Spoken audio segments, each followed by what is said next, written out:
Salut la compagnie, on se retrouve aujourd'hui pour parler du tout premier épisode de la saison 3 de Dr Stone. Et quel plaisir de retrouver Senku, Taiju et les autres dans une ambiance très chill, même s'il y a beaucoup d'enjeux, puisqu'ils veulent toujours réussir à sauver l'humanité, en gros. Mais quand on s'est mangé la semaine dernière du Vinland Saga, du Hell's Paradise et compagnie, c'est vrai que avoir ces moments de joie et d'allégresse où en fait on a des personnages qui commencent à avancer dans leur quête et qui se préparent pour la prochaine étape avec un petit peu d'humour par-ci par-là, des expressions faciales et des gimmicks qui sont vraiment très drôles. Boichi a fait un travail incroyable et l'animé retranscrit ça très bien. Et ben ça m'a donné 20 minutes de pur plaisir, franchement. J'ai pas vu le temps passer et c'est ce qu'on attend de ce genre d'animé là. Mention spéciale quand même, alors on sait qu'ils sont en train de chercher du pétrole. On avait vu, il y avait un petit OAV, je vais appeler ça comme ça, même si c'est pas vraiment le bon nom, qui durait je crois une quarantaine de minutes, dans lequel on avait pu découvrir le marin qui les a rejoints et qui est quand même vachement égocentrique, putain. On a vu la façon dont il a été transformé, il était en train de claquer des doigts. Ça, c'est un peu sa gimmick à lui, C'est marrant parce que t'as il y a 1 milliard de pourcents, c'est follement excitant, ça c'est Senku. Et lui, à chaque fois, c'est le claquage de doigts et c'est la phrase « Je suis une personne vénale », je crois que c'est ça qu'il dit. Et donc, ils ont fait leur montgolfière. Ils cherchent du pétrole, mais avant tout, ils cherchent aussi à repeupler un peu et à sauver les gens qui avaient été transformés en pierre. Donc, on a d'un côté les gens qui sont en train de réparer les statues. Avant, il y avait la fille qui était toute seule, je suis désolé, j'ai un peu oublié son nom. Mais là, ils sont plusieurs, mais il les répare pas, il les refait pas devenir humains pour la simple et bonne raison que, c'est la merde. Depuis des années, ils se contentent de la chasse et de la cueillette pour se nourrir, et de ce qu'on a compris, là, il y a quelques années de ça, ou peut-être quelques générations de ça, ils ont eu un moment très rude où il y a eu la famine et énormément de morts. Alors c'est rigolo parce que dans cet animé-là, avec Dr Stone, on est quand même souvent dans des moments très drôles, alors qu'en fait, ils vivent des choses traumatisantes, clairement, et les choses traumatisantes dont ils parlent, la plupart du temps, les choses qu'on voit et où ils en parlent de façon assez sombre, elles sont toujours racontées de façon extérieure. Vous savez, ça c'est arrivé il y a des années, mais tu verras pas des gens mourir de faim dans Dr Stone en direct, c'est sûr et certain, mais ça n'empêche qu'il faut réussir à remédier à ça avant de sauver tout le monde, et du coup ils vont se mettre à l'agriculture. Alors, je tiens à dire quand même que, même si on sait que les mecs étaient dans le vaisseau spatial, dans la navette, et qui, eux, sont pas des experts forcément dans tout ce qui concerne le fait de faire pousser des plantes et tout ça, je pense que t'as pas... Autant, vu ce que fait Senku en général, t'as besoin d'être un génie pour réussir à fabriquer ce qu'il fait, on est d'accord. Par contre, savoir que il faut planter des graines à tel endroit, les nourrir et tout, et que ça permet d'avoir des ressources sans être dépendant de la cueillette ou de la chasse, je pense qu'ils auraient pu l'apprendre, le daron de Senku et compagnie, ils auraient peut-être pu l'enseigner aux générations suivantes, même si à l'époque ils étaient genre 6 pélos, donc il y avait peut-être pas besoin de ça, mais ça aurait été intéressant d'en parler et de les préparer à ça au cas où ça arriverait, et puis même pour assurer, pour pas avoir besoin d'angoisser à se dire « Oh putain, je suis revenu ce soir, il y avait pas de poisson, ou il y avait pas de... j'ai pas croisé de cerf, je sais pas. » Quoi qu'il en soit, cet épisode-là, il a été consacré à 100%, d'une part sur le fait de commencer à récolter pour agrandir la population et assurer la nourriture qu'elle aura, et d'autre part, continuer les recherches pour trouver du pétrole. Et donc d'un côté, le pétrole, je crois pas, j'ai pas l'impression que ça avance beaucoup, ils continuent de chercher, de toute façon, Senku dit, il y a 0% de chance de trouver quasiment, donc on se doute bien qu'à un moment donné, il se passera un miracle qui leur permettra de trouver grâce à la cartographication, on va l'appeler ça comme ça, du territoire, et la façon dont c'est fait, c'est à mourir de rire, parce que encore une fois, Dr Stone, c'est une multitude de références. C'est pas comme si c'était la thématique. C'est pas, on n'est pas en train de rader Gintama, mais dès qu'ils le peuvent, ils foutent des références, Dragon Ball et compagnie.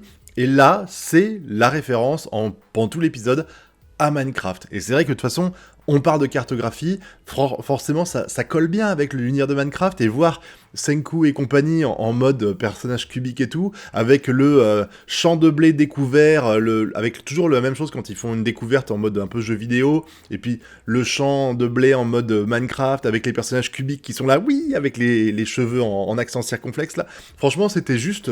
parfait, ils l'ont fait à plusieurs reprises, ça, et je trouve que c'est vraiment, encore une fois, un très bon choix Je sais pas si c'est de la part de l'auteur qui a proposé ça ou alors de Boichi qui a fait ça au dessin, mais en tout cas, ça colle parfaitement bien, ça fait sourire les gens et c'est parfaitement adapté. Et l'autre partie de l'épisode, elle est consacrée au fait évidemment de commencer les récoltes avec Taiju qui va s'y mettre à fond. Alors c'est rigolo parce que elle va faire un chapeau l'autre et ils vont se battre pour l'avoir. Genre Senku c'est le roi de la science, l'autre c'est le roi de la mer et maintenant il y aura un roi de la récolte et les deux là qui se battent pour devenir le roi de la récolte. Sauf qu'ils y vont à fond et puis quand ils sont crevés ils arrêtent. Alors ce qui était rigolo c'est qu'au début ils voulaient pas du tout bosser et quand il y a eu la récompense du chapeau, voilà, ça les a motivés, hein.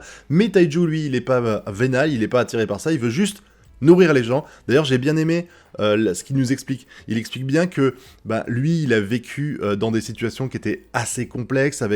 Il a surtout dit que ses parents sont morts et il se met à la place. Encore une fois, super empathique ce mec. Hein, vraiment, c'est une crème. Il est là à expliquer que les autres, ils n'ont pas perdu leurs parents. Ils peuvent revenir leurs parents. Et donc, il va tout faire pour réussir à les faire revenir. Et pour ça, faut réussir à les nourrir.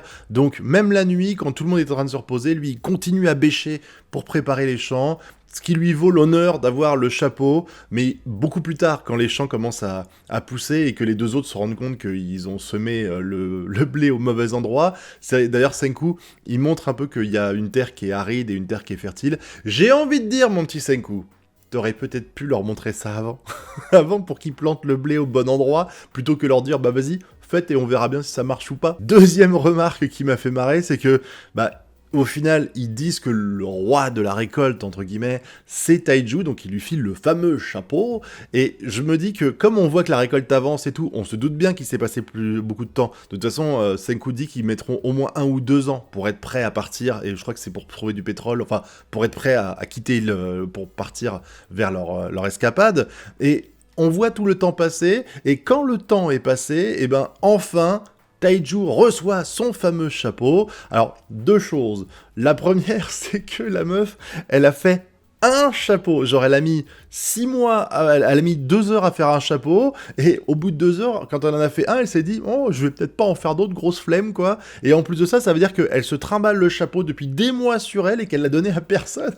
Je trouve que c'est assez fou. Bon, c'est un détail, mais c'est vrai que ça m'a fait tiquer sur le coup. Et puis, évidemment, encore une fois, on se heurte à des difficultés auxquelles j'avais pas pensé, alors que quand tu réfléchis 2 secondes, elles sont évidentes. Le fait de se nourrir correctement, parce que c'est vrai que c'est un peu galère, et puis là, en plus, ils vont prendre la mer pendant des mois, voire des années. Donc, il faut forcément avoir les rations nécessaires. Je pense quand même que la pêche, c'est l'élément principal pour se nourrir quand t'es en mer, mais malgré tout, ils veulent quand même se préparer, donc ils font du pain sec, ça permettra de pouvoir nourrir tout le monde, et Senku, il va faire de la bouffe qui va être dégueulasse. C'est très drôle de voir la différence entre eux, qui ont mangé, entre guillemets, correctement toute leur vie, et du coup, quand il y a du pain qui est pas bien cuit, ils aiment pas, et les autres sont là, oh, ça croustille, oh, et l'odeur est trop bonne, alors que c'est l'odeur de cramé et tout. C'était rigolo, ça, et puis... ça montre qu'il y a besoin d'avoir une personne pour faire la nourriture correctement. Bon, je me dis quand même que dans les faits, faire du pain, au bout de quelques temps, ils arriveraient à trouver la méthode parfaite, le temps de cuisson, etc. Donc t'as pas forcément besoin de réveiller un chef étoilé, on va dire.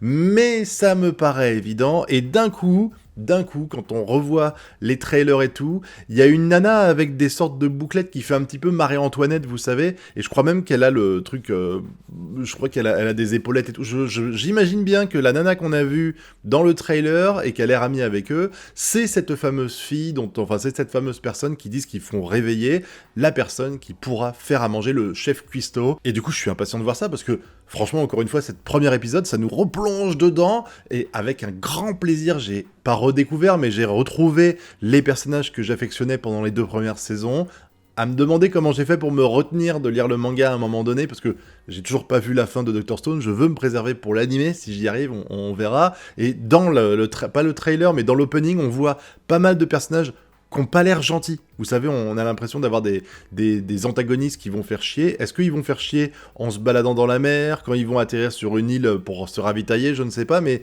il y a l'air d'avoir d'autres personnes qui ont réussi à survivre à tout ça, ou alors qui sont de mèche avec les gens ou le truc qui a permis de transformer tout le monde en pierre. Donc on verra ça. Moi, j'y crois pas trop, ça. Là, je suis en train de partir un peu en sucette, mais j'ai hâte que cette saison avance, parce que autant la première j'avais kiffé, parce que j'étais intrigué par la façon dont Senku allait réussir à relever le défi de Tsukasa et réussir à à remettre le royaume de la science au centre de tout ça. La saison 2, elle m'a plu aussi, mais j'étais un peu moins dedans, je trouve. Et puis la fin avec Tsukasa et sa sœur, là, j'avoue, c'était un petit peu tiré par les cheveux, tout ça. Et là, en fait, je suis à nouveau, comme dans la saison 1, en fait, émerveillé par ce qui se passe et impatient, pardon, de découvrir comment les choses vont évoluer. Et j'attends que vous me donniez votre avis sur tout ça dans la zone commentaire. N'oubliez pas le pouce bleu, l'abonnement et le partage. Et nous, on se retrouve bientôt pour de prochaines vidéos. Tchuss!